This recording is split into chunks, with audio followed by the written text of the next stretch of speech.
करती थी तो मुझे मेरे शहर के लोग हमेशा बोलते थे कि हमारे शहर से कोई निकला नहीं है, तो ऐसे कैसे आप पास कर लेंगे, बहुत ही कठिन परीक्षा, हमने आसपास किसी को देखा नहीं है। तो तब मैं उन्हें बोला करती थी कि ऐसा क्यों नहीं हो सकता कि मैं ही पहली हो सकती हूँ जो ऐसा कर लो। तो मेरे दिमाग में हमेशा ये रहता था कि मैं ही तो, कि कभी ना कभी तो कोई चीज पहली बार होगी, आप भी वो पहला क्यों नहीं हो सकते। तो जो भी आप बनेंगे, जैसा भी आप सोचेंगे वो आप भी होंगे।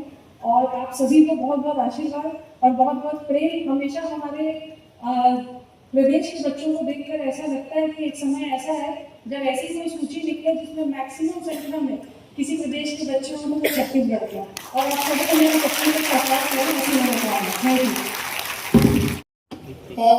अभी जैसा एसपी मैडम ने बताया कि एक इंसान बहुत कुछ कर सकता है। अगर हम चाहें तो हमारे सामने सर बैठे राजनांदगांव के लिए ही देखें। अगर पिछले 20 साल में राजनांदगांव में डेवलपमेंट का इतना पैसा आया है तो सिर्फ एक इंसान की वजह से। ये हम सब लोगों को देखना चाहिए कि एक इंसान क्या कर सकता है। जब भी आपको मन में लगे कि मैं अकेला क्या कर सकता हूं, आप इन बड़ी सभी हस्तियों को याद रखना कि एक अकेला इंसान अपने शहर, अपने देश का नाम ऊंचा उठा सकता है। मैं सर इसी कड़ी में राहुल से रिक्वेस्ट करूंगा रैंक 4 से आती है।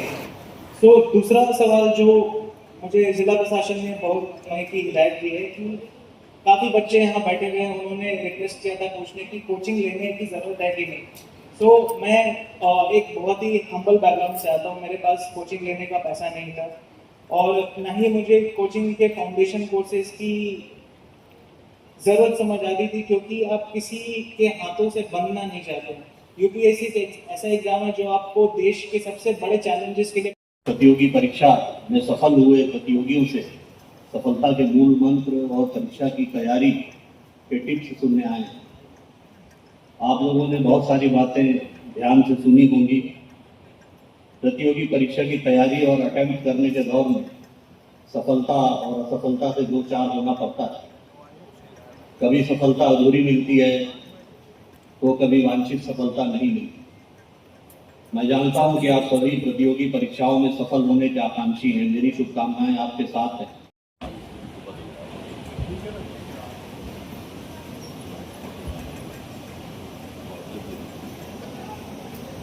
आज का यह गरिमामय आयोजन राजनांदगांव जिला प्रशासन द्वारा आयोजित यूपीएससी अभ्यर्थियों का सम्मान और उनका मार्गदर्शन, जो अभी सर्वश्रेष्ठ करके आए हैं, और राजनांदगांव के इस ऑडिटोरियम में उन सब की उपस्थिति इसलिए है कि इनको देखिए, इनकी बात को सुनिए, उसका क्रियान्वयन आप करिए, और आप में से बहुत सारे लोगों का इसी मंच में, ऐसी ही मंच में हम स्वागत करना चाहेंगे। तैयार हो आप लोग? इसमें से कितने बच्चे हैं जो इस मंच में आना चाहते हैं, यहां तक आना चाहते हैं? इच्छा शक्ति तो है, फिर अपने लिए ताली बजाइए। इच्छा शक्ति है आप में।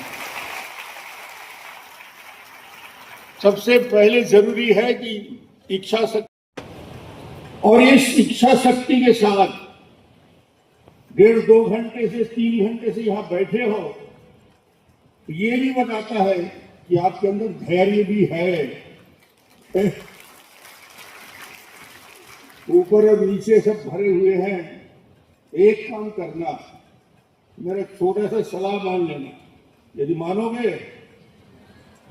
हाँ बोलो या नहीं बोलो। यदि तुमको यूपीएससी क्लियर करना है, जो तुम्हारा स्टडी का रूम है, पढ़ाई का कमरा है, जहां तुम बैठ के पढ़ते हो, उसके दीवार में बड़े बड़े अक्षर से लिख देना कि मुझे यूपीएससी क्लियर करना है, मुझे आईएएस करना है। लिख दो आप। किसी में लिखने की ताकत है? कितने लोग हैं ऐसे लिख सकते हैं? 10, 12, 15, 20, 25, 30, 40। लिख दोगे तो रोज तुमको उस दीवार को देखकर पढ़ते समय ये विश्वास अंदर ही अंदर जागृत होगा कि हाँ, मैंने संकल्प लिया है अपने आप से। हमारे पास 2200 सीट का बड़ा ऑडिटोरियम होगा, ये थोड़ा है।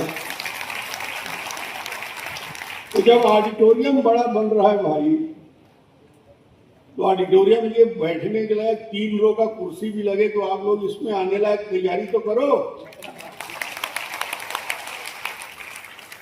कब तक मैं प्रदेश के बाहर से अतिथि बुलाता रहूंगा ताली बजाने के लिए? यहाँ के लोग जब बोलते हो छत्तीसगढ़िया, जब छत्तीसगढ़िया को सबसे बढ़िया बोलते हो, मन में सोच है कि हम, और ये बता रहे हैं कि हम कुछ कर सकते हैं, दिखा दिया इन्होंने, तो छत्तीसगढ़िया सबसे बढ़िया यदि है तो अगले साल और उसके अगले साल आपकी तैयारी के लिए मैं शुभकामना दे रहा हूं। अच्छे से पढ़िए, अच्छी तैयारी कीजिए, कोचिंग की व्यवस्था है, लाइब्रेरी की व्यवस्था है। उसके बाद निशान,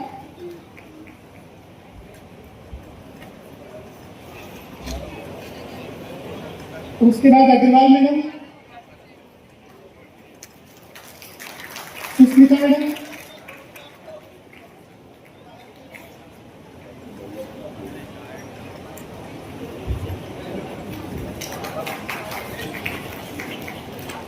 बघेल। हमारे स्कूल और कॉलेज के बच्चों के लिए उनके भविष्य में, उनके कैरियर काउंसलिंग की दृष्टि से क्या क्या वो कर सकते हैं, और खासतौर से यूपीएससी हिंदुस्तान की सबसे प्रतिष्ठित परीक्षा, और उस परीक्षा में कैसे तैयारी की जाती है, उसके लिए यूपीएससी के टॉपर जो पहले नंबर पे, चौथे नंबर पे, 6वें नंबर पे, 40वें नंबर पे, और अन्य जो नीचे यूपीएससी में आए हैं, आईएफएस भी कुछ बने हैं, इन सब को बुला के उनके अनुभव, कैसी तैयारी किया और कैसे सफलता हासिल किया। कोई एक बार भी सफलता नहीं मिलती, 2 बार, 3 बार, 4 बार प्रयास करने के बाद होता। जैसे राजनांदगांव के कलेक्टर को ले, तो तैयारी की है यूपीएससी का, पहले आईपीएस में सेलेक्ट किए, आईपीएस का ट्रेनिंग किया, एसपी बन गया, उसके बाद आईएएस में सिलेक्शन हुआ, फिर आईएएस। तो कितना लंबा संघर्ष रहता है और कितनी मेहनत करनी पड़ती है, ये बातें कम से कम बच्चों को जो आज 12वीं में है, फर्स्ट ईयर में है, सेकंड ईयर में है, जो तैयारी कर रहे हैं, पीएससी की तैयारी करेंगे, यूपीएससी की तैयारी करेंगे, दूसरे कॉम्पिटिटिव एग्जाम की तैयारी करेंगे, रेलवे से लेकर बैंक का, क्या उनके अंदर प्रेरणा क्या कैसे मिलेगा, कैसे मेहनत करना चाहिए, कैसे बिना किसी डर और भय के कि हम सेलेक्ट नहीं होंगे, सेलेक्ट नहीं हुए तो दूसरी बार प्रयास करें, असफलता आती है तो फिर आगे सफलता का रास्ता खुलता है। इस प्रकार का एक वातावरण का निर्माण राजनांदगांव में 3 साल से हो रहा है, ये तीसरा साल है।